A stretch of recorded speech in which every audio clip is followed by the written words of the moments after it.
Okay. Well, hello, welcome. Welcome to today's little webinar we have today. It's called What is the Window of Tolerance and How Can It Help Me? This is part of our Resilience Tools for Parents series here at Polera Health. We're just happy you joined in. My name is Beni Garcia, and I've been working here at Polera Health. I love it here. I work on the kids team, and I've been working with children and families my entire adult life. It's a passion of mine. This Resilience Tools for Parents series is being made available to us through the Crisis Response Network through a grant through SAMHSA. And its goal is to provide mental health tools and support through this global pandemic. And even though it feels like it should be over, it really isn't, does it? And so it really does. It affects so many areas of our life. And so that's what our goal is how can we help work with some of that stress, especially through the lens of family, children and families. So like I said, today's topic is what is the window of tolerance and how can it help me? And in this short hour, we're going to talk about Dr. Dan Siegel and his colleagues' concept of the window of tolerance and tools to help you and your children stay in this window for optimal living.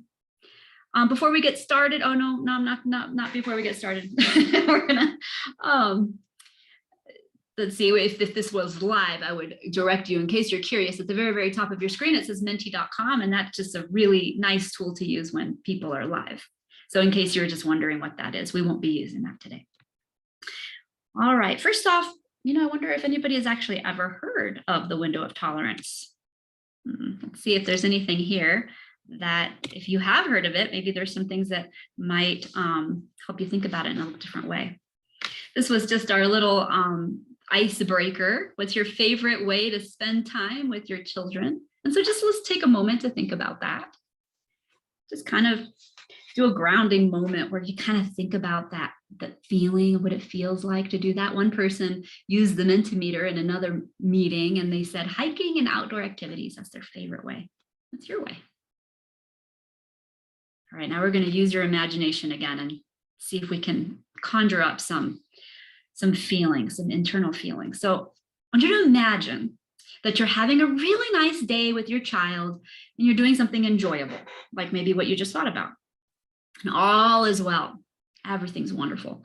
Now imagine in this scenario how you would respond if your child said, I'm hungry. Right? You know how they say that. I'm hungry. Chances are, if you're having this wonderful day, you're going to go and fix something to eat without much of an issue. Right? They're like, oh, okay, let's go, blah, blah, blah. Or here, I'm going to make you a peanut butter and jelly sandwich. Now imagine, I'm going to switch the scenario a little bit. I want you to imagine that you just got off the phone with a bill collector and you've been so busy you haven't had a chance to go food shopping. And another child in your home is crying. You get the picture. Now, how do you feel? Take a moment to really go there for a second. Is there tension? Oh, how do your shoulders feel? Is your jaw locked? How does the sound of your voice, what does that sound like when it comes out of your mouth? How's your patience level? What's your response like?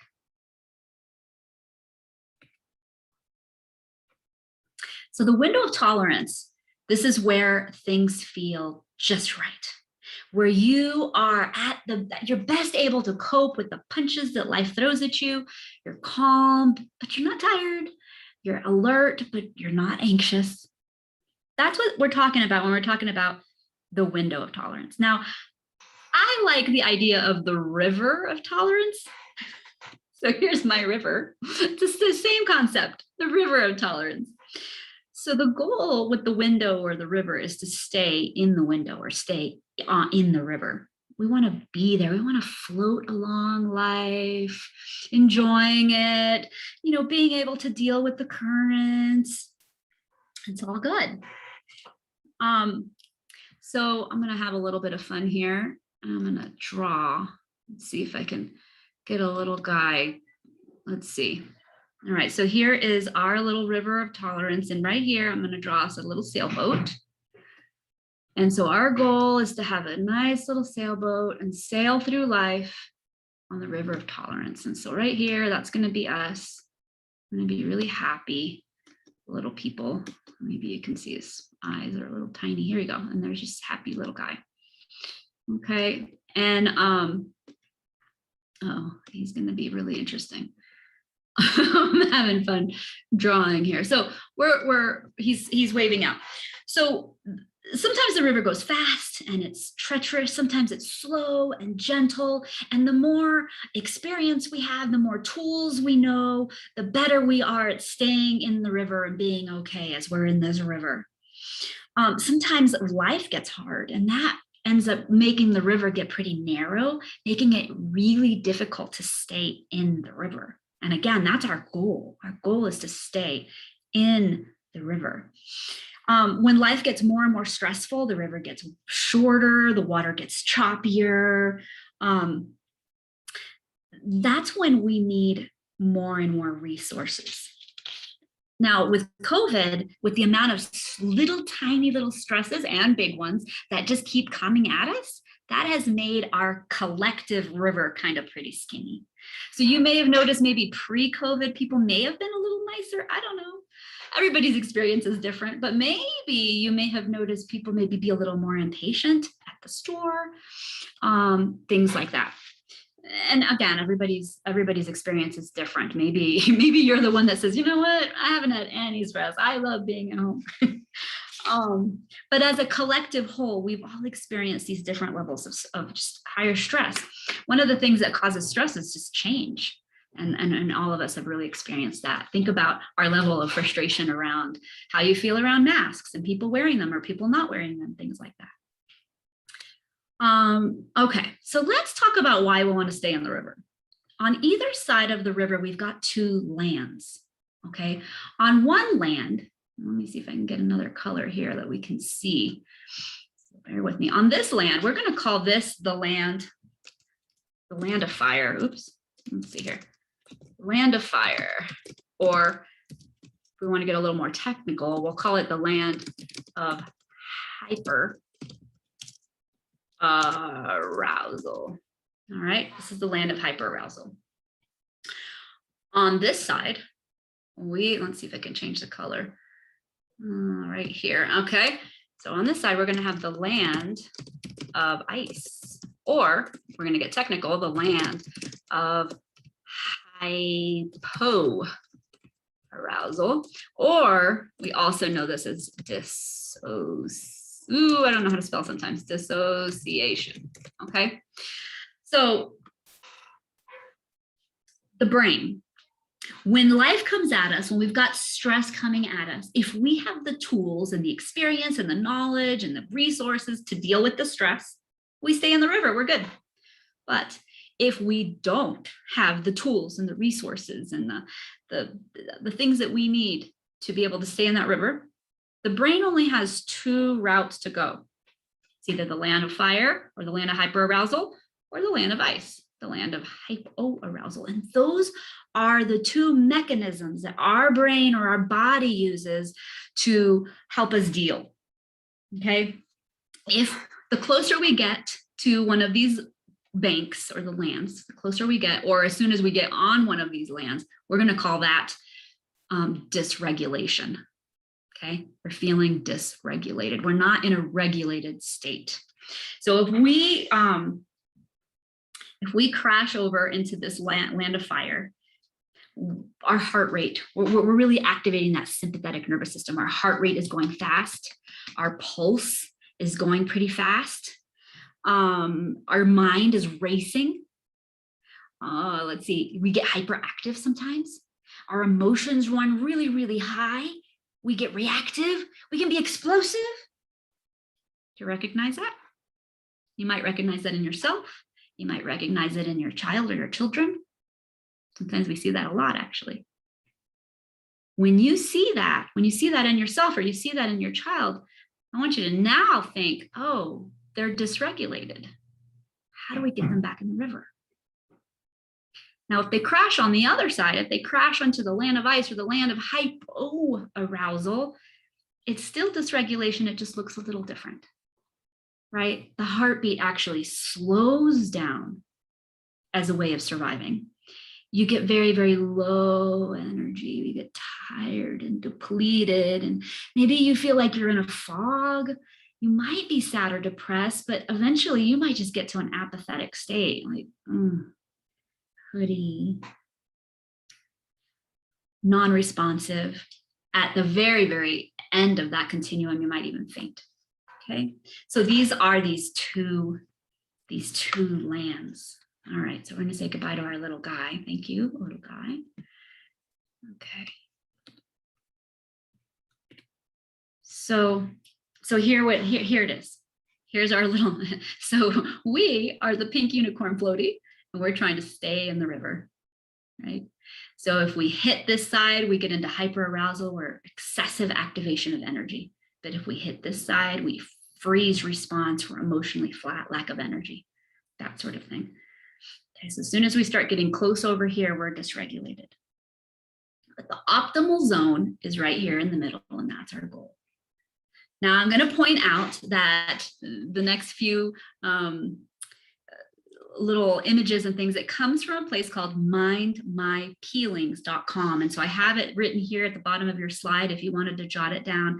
I really, really love this website. This man, he decided to journal through his battle with anxiety. And so he's got a blog post there, and you get to read through that. But what I love about this website is that he's also a graphic designer. So every time he learns a new concept, gathers new information that he finds useful, he has this gift of being able to just put it all together in this wonderfully graphic design way that just helps clarify the information. So we're going to be using a lot of his art on this particular presentation, and it's all free. So I highly encourage people to check it out. So let's talk a little bit more about these lands, right? So the first thing we want to do is in order to do anything about it, in order to get back in the river, we have to first be aware that we're dysregulated. We just first have to be aware that, oh, we're in the land of fire, or we're in the land of ice. And so this checklist, which is available on his website, kind of helps you to start getting into that place of self-awareness. So here's this list of all these different ways that you might experience life if you are stuck on this land. Anxiety, impulsivity, intense reactions, lack of emotional safety, hypervigilance, intrusive imagery, like you just keep thinking about things that you don't want to think about, tension, shaking, rigidness, addictions, overeating. These are all tools that we use to try to deal with this dysregulation. They're not helpful, but they are what they are. So we need to just acknowledge that, oh, I'm dysregulated. I'm in the land of hyperarousal. Excessive thoughts or behaviors, emotional outbursts, chaotic, responsive. Here's this one. This one really caught my eye. Defensiveness. You ever been defensive? I haven't. No, just kidding. I have so many times. And when I learned about this and realized that now, then anytime I am defensive, I go, oh, you're dysregulated, Beni. So I just do whatever I need to do. I'll take a deep breath, try to reset. To try to get myself back in the river. And it really helps. Just awareness, and then a tool, and then I'm better able to get back into that water, into that window. Racing thoughts, anger, rage, physical, emotional aggression. So now let's look at the land of ice, the land of hypo-arousal. Here's some of the things you might experience if you're stuck on that land or crashed in there. Maybe you feel like you're disconnected, like, oh, I don't know. Or maybe you just don't have many emotions. You're just kind of numb-ish. You're on autopilot. You're just kind of going through the motions in life. Maybe you have some memory loss.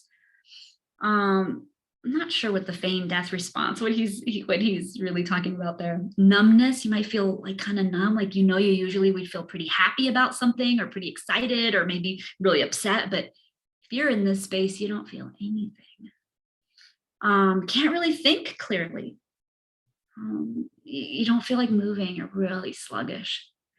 decreased reactions. You might feel more shame or get embarrassed more often, which causes you to withdraw even more.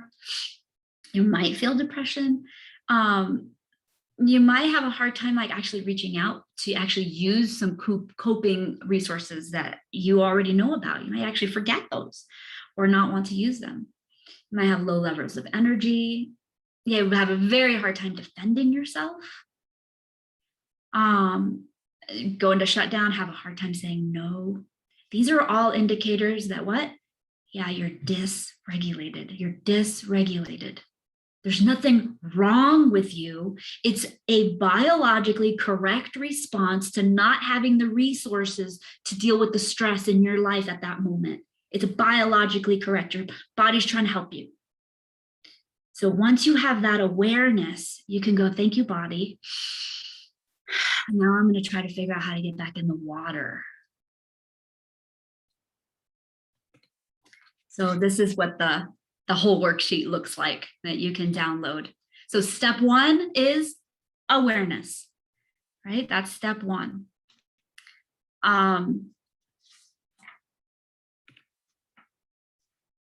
Step two is get back in the river. And so that sounds really easy and super simplistic. I get it.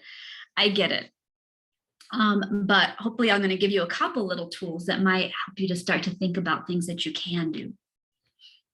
I'm going to show you a wonderful quote. This quote comes from Viktor Frankl. He's a psychologist and he's an author. He's a Holocaust survivor, and he writes incredibly important, and like his writings are amazing. And this is a quote that he says. He says, between the stimulus and your response, there is a space. In that space is our power to choose our response. In our response lies our growth and our freedom. Isn't that good? So good. It's so good. And for some of us, between stimulus and response, there's not much time. There's not much room, is there?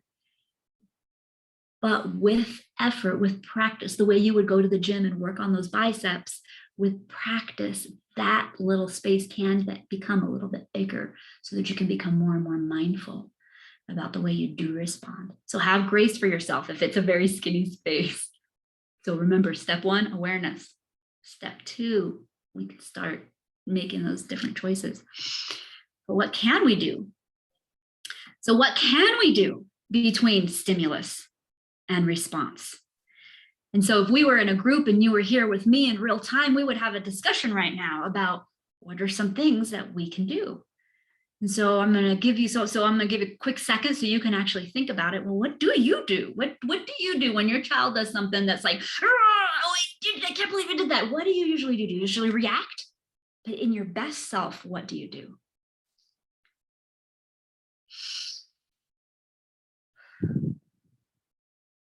Take a deep breath and then try to respond instead of react. Do you go and get a drink of water? What are some other things that people can do? You can, some people count.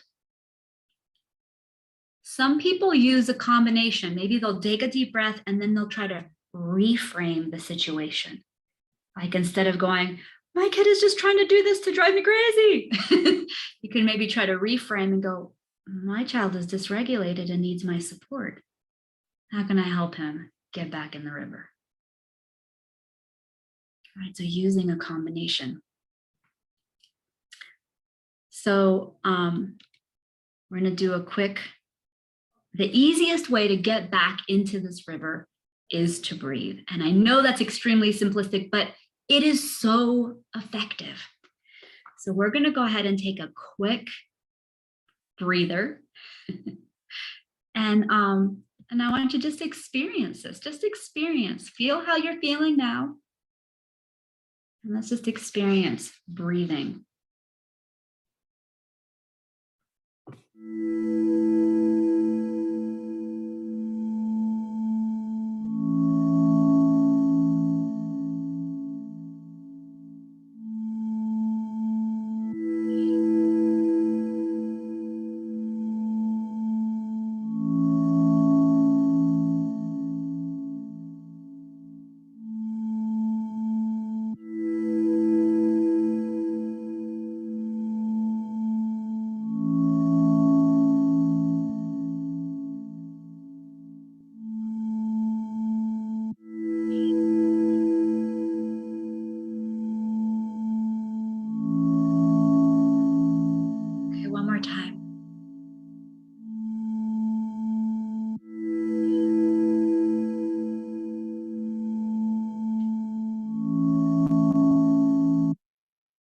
Oh, I didn't let you. Yeah, you finished breathing out. Actually, I'm going to tell you something scientific about that. So when we breathe in longer than we breathe out, so like a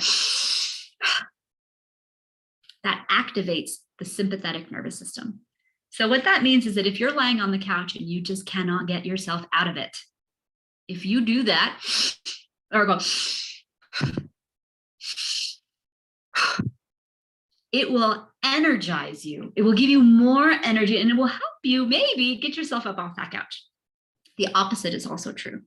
If you breathe out a little bit longer than you breathe in, you're going to activate your parasympathetic nervous system, which means you're going to get a calming physiological response. So that looks like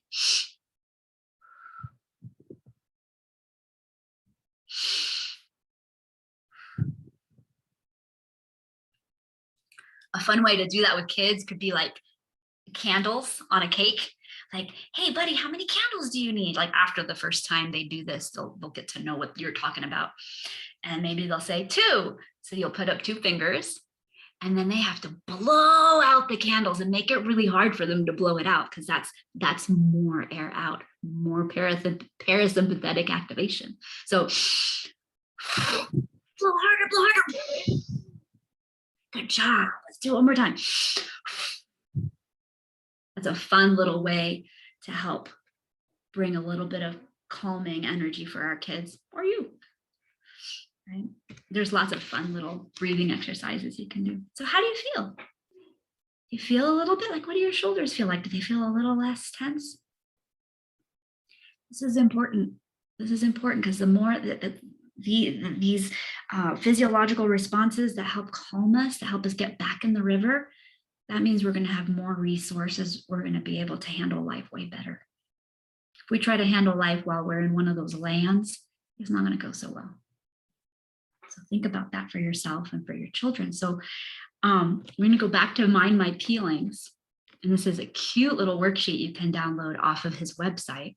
Just you can search for a daily dose. DOSE stands for dopamine, oxytocin, serotonin, and endorphin.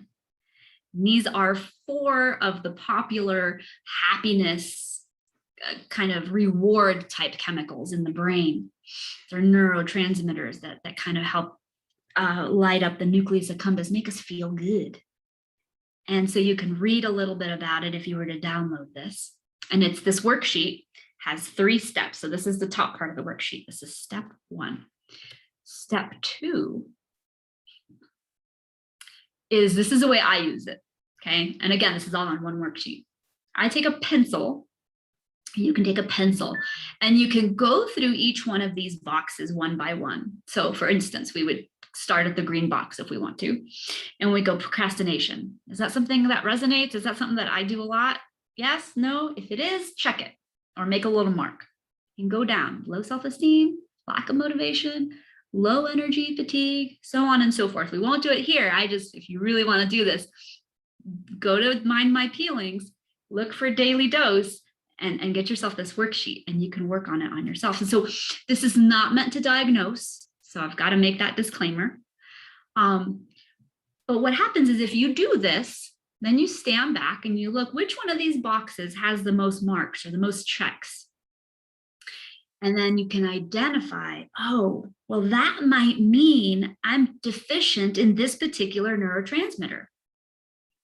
Right? So if it was the orange box, for example, maybe I have low self-esteem, maybe I've been really overly sensitive and I've been having a lot more panic and anxiety attacks and mood swings and all these things. And then it will indicate that maybe you're low in serotonin. Again, only a doctor can really figure all these things out, but this is a fun little tool to try. So then step 3 is you go ahead and follow it. And so if ours was serotonin in the orange, we'd look at the orange box. And these are simple, backed with studies that show that these simple little things that you do, they're non-medical, might actually increase your levels of that neurotransmitter in your brain. There's been studies that back all this up. So in the case of serotonin, exercise. So it might be hard to get us up out of that couch, but if we do it and take a walk or a bike ride or any kind of exercise, you might find that you actually feel better because it activates the production of serotonin in the brain. Cold showers, some people are like, wait, what? You cannot pay me enough to take a cold shower. However, I will splash cold water on my face. And I feel like I get a similar result. And when I do that, I feel different. Try it and see if that's the case for you. But if you're strong, if you're brave, you can take a cold shower or maybe end your shower with like a cold rinse. Sunlight, massage. That sounds really good right now. So every single one of these boxes has a whole little set of things that don't take a prescription and that can actually increase the levels of those neurotransmitters in our brain. So that's just like a little tool to help get you back in the river. All right. So now let's talk about our children. So what we were just looking at is it could be good for our children, but it's especially for us. Because when we are out of our river, we can't be good parents, we can't be good caregivers, we can't be good teachers. It's just really difficult. So it's really important to first work on getting ourselves into the river. Once we're in the river, now we're in a better place to help our children get back in their river. So if they're acting crazy or if they're really withdrawn, before we try to help them, we want to get in the river first. Now let's talk about a few little tools that we can use for kids. So in this particular slide, what we're showing you is something called an engine plate, which was really made popular and really used a lot in TBRI. And that stands for trust-based relational intervention. David Cross and Karen Purvis created this program at Texas Christian University, and it is an amazing trauma-informed program for working with children, especially children that have come from hard backgrounds. But some of the tools that they use is good for everyone. So remember how we talked about self-awareness, how that's the first step? Well, this tool is a self-awareness tool for kids. And to be honest, we use it here at Polera in the office. Sometimes us adults will say, hey, I'm in the blue right now. All right, so even adults can use it. Okay, so you can make a really simple one out of paper plates, like just as you see it here. And this, what you're looking at, is also the river of tolerance, really. So the green is your river. And that's kind of our goal. We kind of want to be there the most often. The blue is hypoarousal or dissociation, kind of. And the red is hyperarousal. Okay, we want to be careful not to villainize any of the colors. They just are. We all go to all the colors and it's okay. And sometimes it's okay to be in those colors. Like right before bed, I want to be in the blue, right? I want to be really tired and immobile because that's the closer I get to getting into that sleep land, I'm going to be in the blue. That's okay. And when something exciting happens, I'm going to be in the red for a little while. And there's nothing wrong with that. Nothing wrong to be excited. We just don't want to stay in those places for too long, especially if they're going to make our life harder. But for the most part, we want to be regulated and in the green. Okay, we want to be balanced. We want to be in our little sailboat. So these kids, they take really quickly to this. Once you teach it to them, they get it really, really fast. And the way we teach it is we'll say, you know, all those dials in our car right in front of the steering wheel? Yeah. Well, you know, all those dials, they tell us how the car is doing. They tell us about how the engine's doing so that we know what it needs. So it tells us when it's hungry and it needs gas. It tells us if it's overheating and it needs some more water. It tells us all kinds of things. And this is your engine plate. And it's going to tell us how you're doing and if you need something. So green means just right. That's where we want to be most of the time. Red means you're kind of overheating. Your car is and it's overheating. And if it's in the blue, it's maybe it won't even turn on. Maybe it needs some food, maybe you need some rest, you know, that's what this is all about. And so you can say, hey, so where are you on your interplate right now? And kids are really, really good at identifying where they're at. They're really good. So then the next question is, oh, okay. And if they're not in red or blue, or if they're not in green, you can go, so what do you need to get back to green, you think? Right? And so this is step one, teaching them about self-awareness. This is even before we even come to, well, how do you feel? Right? Before we ever even talk about our feelings, we just got to be aware of our body state. And this is a great tool for that. So some of the ways that you might feel when you're in the blue, and you can explain this, is you might be hungry, you might be sick, you might be tired, you might be sad, you might feel defeated, something happened. The red is when we have too much energy and our engine's running super fast. Maybe we're jumping off the walls, maybe we're a little aggressive. Maybe we're taking toys, maybe we're yelling, maybe we're being a little disrespectful or reactive. The green means that we're just kind of balanced. We're just right. We're awake, we're creative, we're friendly. So when I'm working with kiddos, I often have a little bag. Oh, I meant to have it out here. Let me see if I have it. Here it is. What I'll say is, where are you at? They'll go, oh, I'm in the red. Oh, I can see that. What do you think you need to get back to green? And I'll go, I don't know. And I'll go, that's okay. Would you like to see Miss Beni's shiny bag of ideas? So I have this little shiny bag here. And inside of Miss Beni's shiny bag of ideas is a set of cards that I got off of Teachers Pay Teachers. Teachers Pay Teachers is a wonderful website. And I love buying things off of there. Some things are free and some things are just very, very inexpensive. I love using that website because I know the money's going directly to teachers and people who devote their life to children. So that just makes me excited to want to use it. And they have tons of resources. And if you look up regulation cards or coping skills, things like that, you're going to see different ones come up and you can look through and see what you like and download.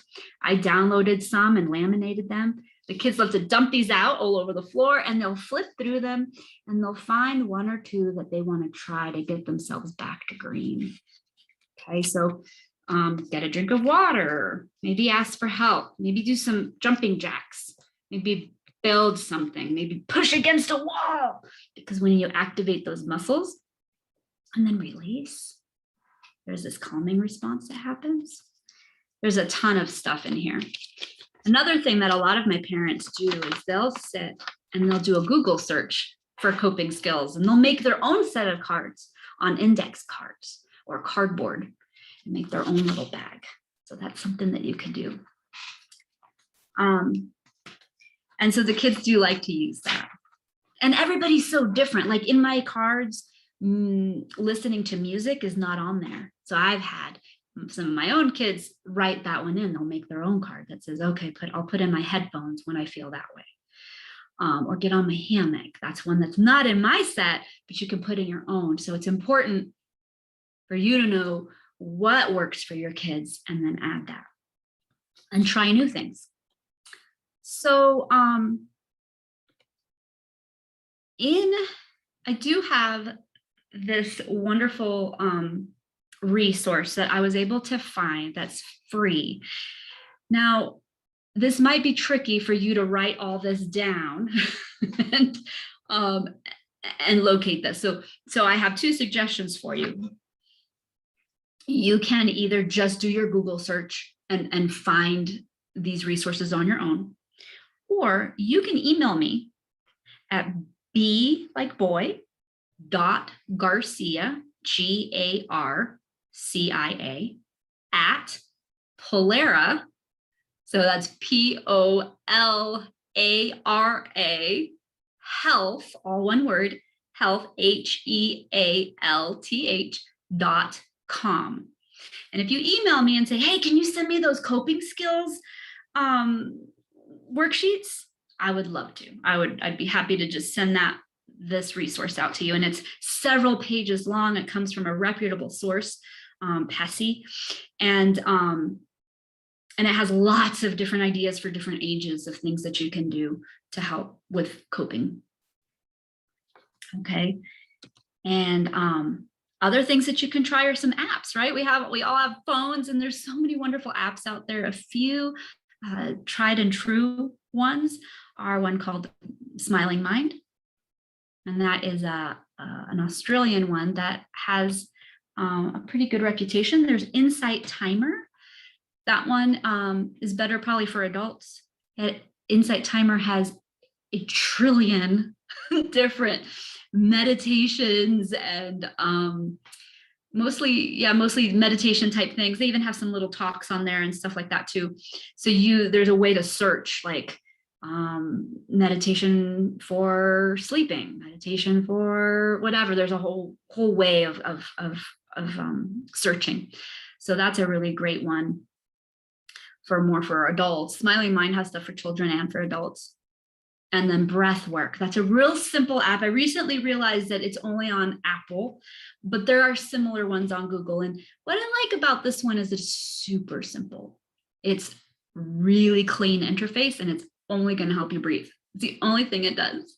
And it gives you, it asks you, do you need breathing to wake you up? Do you need breathing to calm you down? Do you need breathing? Like, it gives you like 4 different options.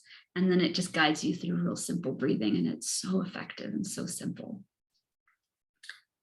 So those are just a few, and they're mostly all free, or at least have free options. Okay. So just if you were here together, we would have a conversation. What stood out for you today? Maybe even if you already knew about the window of tolerance, what stood out for you that was different, or something that you want to try or be more aware of now? And if you hadn't heard about it, what are you going to take away from today? And when you leave here, we talked about tons of tools, tons of thoughts and ideas. So just think about that for a minute. Well, it was a pleasure to be able to put this together for you all. This slide did not want to go through, did it? Oh, there we go. So to conclude, again, just to remind you, this was all made possible because of CRN and SAMHSA, and there is a wonderful program that offers free crisis counseling to people. So if you're really in a place that you really need help, you have extra anxiety or fear or whatever's going on, we want to help. And is a simple call 211, and Resilient Arizona, somebody will answer the phone and can help you. They might be able to refer you to someone. It's all free of charge. So yeah, we encourage you to use this resource if it's a need. And we're just so glad that you were able to watch today. So again, if you have any additional questions, remember that email. I'll say it one more time: b.garcia@polarahealth.com. Have a wonderful day.